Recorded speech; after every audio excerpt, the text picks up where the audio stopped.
Hi, I'm Jackie with Amplify. And when I was teaching in elementary school, I felt really passionately about building student confidence.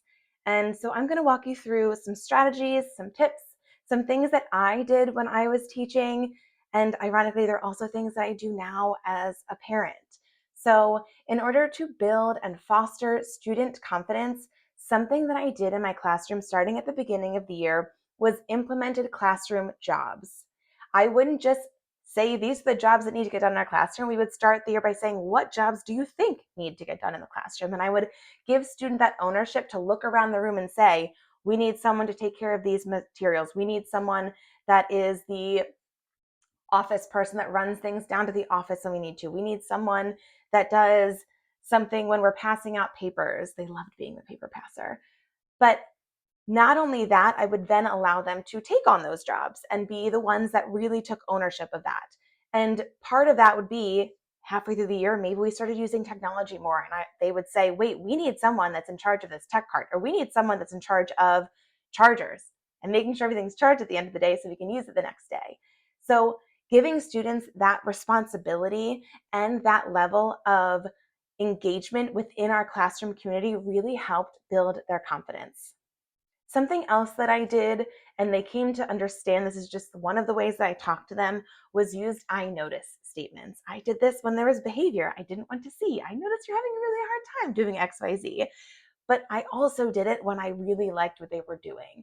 And instead of just saying, great job, this looks good, I would say, I noticed you put a lot of effort into this, or I noticed that you were really stuck on this problem and you kept going and you persevered. So giving them that framework of not just that, like, yep, looks good, you worked hard, great work. I told them what I noticed, and they would be like, oh, I noticed that too. So really instilling confidence by being specific about what I'm noticing them doing.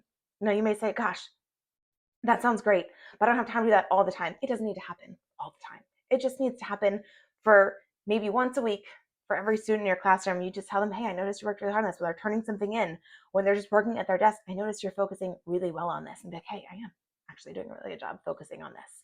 So that is one thing that would make that feedback take it a little bit deeper so they could actually then feel proud and confident of what they were doing in a specific and tangible way.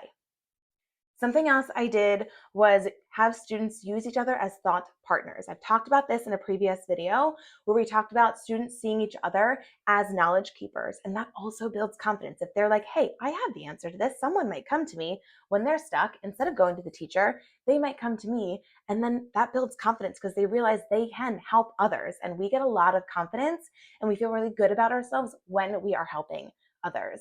And then they are then more likely to do it when they need help, go to someone, and then they can build someone else's confidence. So using students really as thought partners is a great way to build their confidence in the classroom, regardless of what the subject is.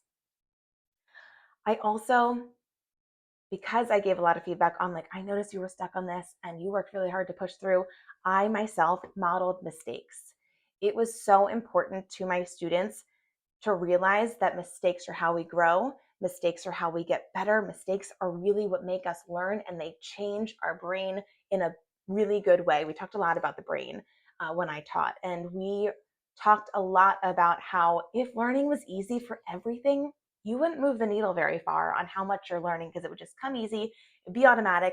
We learn when we have productive struggle. We learn when we are working through our challenges. We learn when we are struggling and we are faced with things like mistakes and how we overcome them.